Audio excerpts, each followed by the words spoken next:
4 years ago, my drive for greatness was non-existent. I lived a life of comfort and my inner bitch was winning every single day. I was addicted to social media, video games, porn, any other form of cheap dopamine that you could think of. If it offered me instant gratification, I was all over it. I was studying in university at the time and I was just starting to try make money online through drop shipping, of course, which is, what everybody tries to do, and it didn't work out if you were wondering. But distractions were already everywhere with university and the notorious student life. But since I was frying my dopamine system, I couldn't focus and I had no drive to actually do anything great in both the micro and the macro schemes of life. I was making any chances of me succeeding with my attempts at online business non-existent.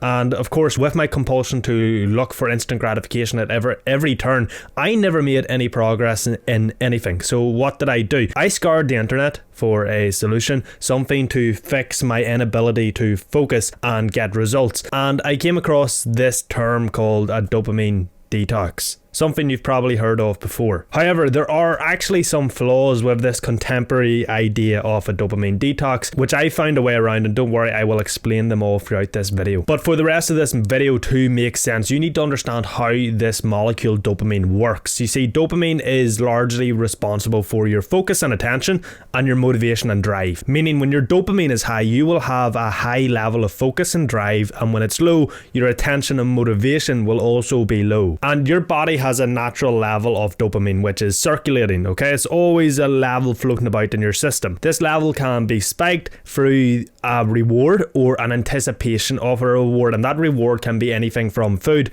to drugs to sex to a social media post from a friend. It can be a lot of things, okay? And once your dopamine level is spiked, it will actually fall, but it will fall lower than your original base level. And now remember, your dopamine is largely responsible for your focus and drive. So when your dopamine levels drop, so do your focus and drive. And since they fall lower than your original base level, you feel pretty crap. So what do? You then search for that initial reward that gave you the spike again.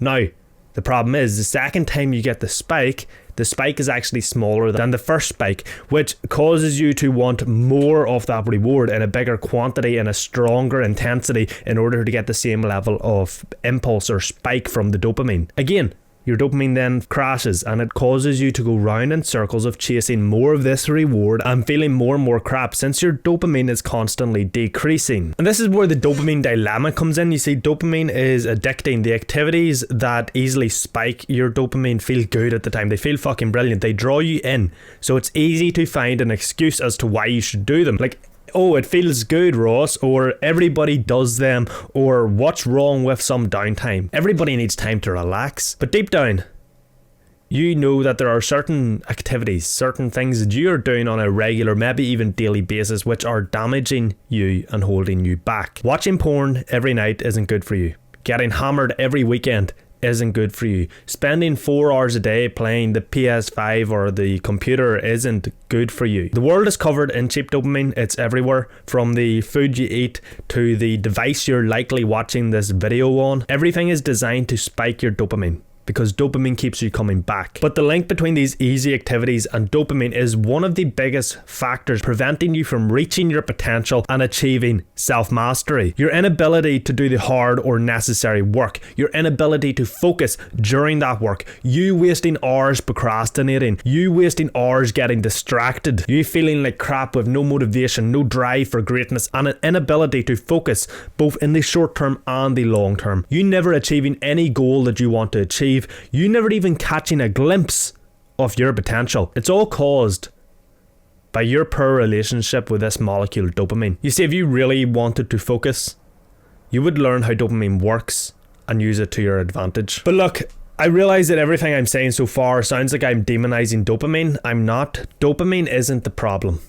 It's the easy activities, these mindless activities that are related to the unearned dopamine that you are constantly being bombarded with in life that are the problem. As Dr. Andy Huberman says in this tweet, pleasure is not a problem. dopamine is not a problem. Too much pleasure experienced too often without a prior requirement for effort in order to achieve that pleasure/dopamine is terrible for us, however. It lowers our base level of dopamine and the potency of all experiences. 4 years ago, when I first came across a dopamine detox, I demonized dopamine, and that's partly because the dopamine detox I did worked and I didn't fully understand the relationship between the mindless activities and the dopamine. I felt my drive to chase my potential and achieve self-mastery resurge. Everything started to click.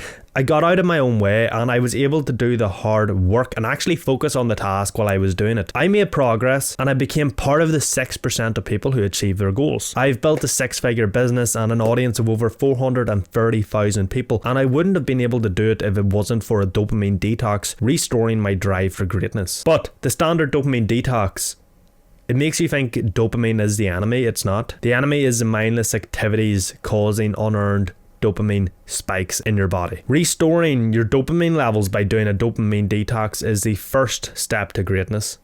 You need to disassociate pleasure with instant gratification and start associating pleasure with hard work, discomfort, and greatness. So if any of this has convinced you that you need to restore your dopamine levels and reclaim your natural drive for greatness, here is what you need to do. First off, you need to understand that dopamine isn't the problem. I know we've already covered this, but remember, throughout this whole process, dopamine is not the issue. Easy, mindless activities causing unearned dopamine spikes are the issue. So don't demonize dopamine.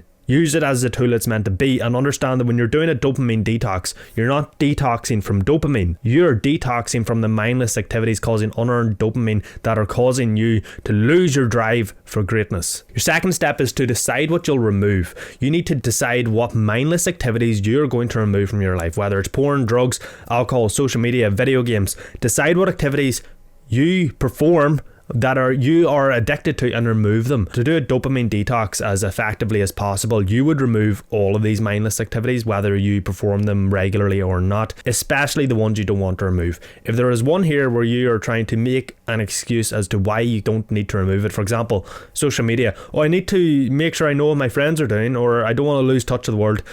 Don't be a pussy.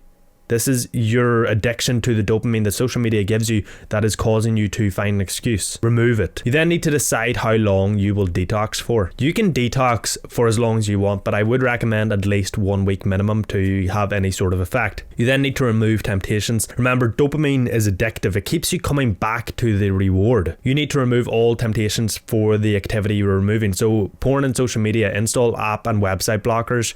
Drugs and alcohol, remove all the supply from your house and say no to going to the likes of parties. Video games, delete all games, unplug your console and hide it in the attic. Junk food, remove all junk food from the house and don't go out to eat. Now obviously these are just examples of ways you could remove these temptations. You don't have to follow these exactly, but use them for ideas of what you can do to help you remove temptations while doing your detox. And trust me, if you don't do this step, if you don't remove the temptations, you're going to fail. You don't understand how addicting dopamine is until you try to do a detox, and trust me, you need to remove these temptations to succeed at this. You then need to embrace discomfort, because 2 things.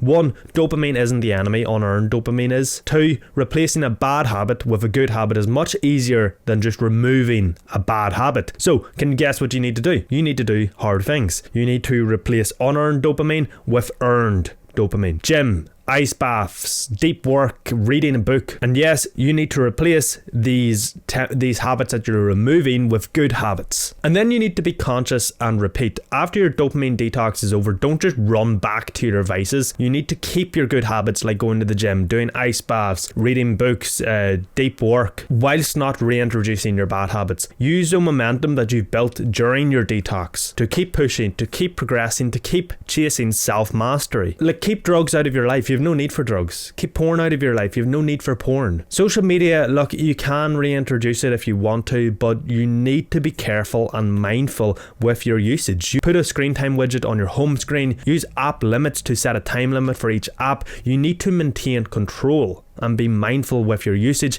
if you want to reintroduce it. Same with alcohol. I don't drink alcohol. I wouldn't recommend anybody to drink alcohol or to reintroduce it, but if you want to, be careful and mindful with its usage. Limit drinking to birthdays and celebrations, and don't just get hammered every weekend because your friends are getting hammered. You're just ruining all the progress you made last week and all the progress you could make in the coming week. Dopamine is meant to be your best friend, but instead it's your enemy. Stop watching porn, limit social media, stop using drugs, stop drinking alcohol, and instead set big fucking goals. Challenge your mind and body and embrace delayed gratification. Embrace it. This is tough, but if you're serious about achieving whatever goals you set in life and or business, it's a necessity. You need to be in control of your biology, focus and drive. And this is step one to greatness. And look, if you want help in chasing your potential and achieving self-mastery, click the link below this video and get my mastery operating system. It's a 5-step system to helping you master your mind, life and business, helping you to get out of your own way, smash every goal you set and accomplish self-mastery. With it, you get lifetime access to my private community of high-performing, high-achieving, ambitious people, which acts as the ultimate accountability system. You also get exclusive access to my personal brand builder course to help you grow your audience, impact and income. That link is below this video or in the description depending on where you're watching it. Click that link right now and start your journey to self-mastery today.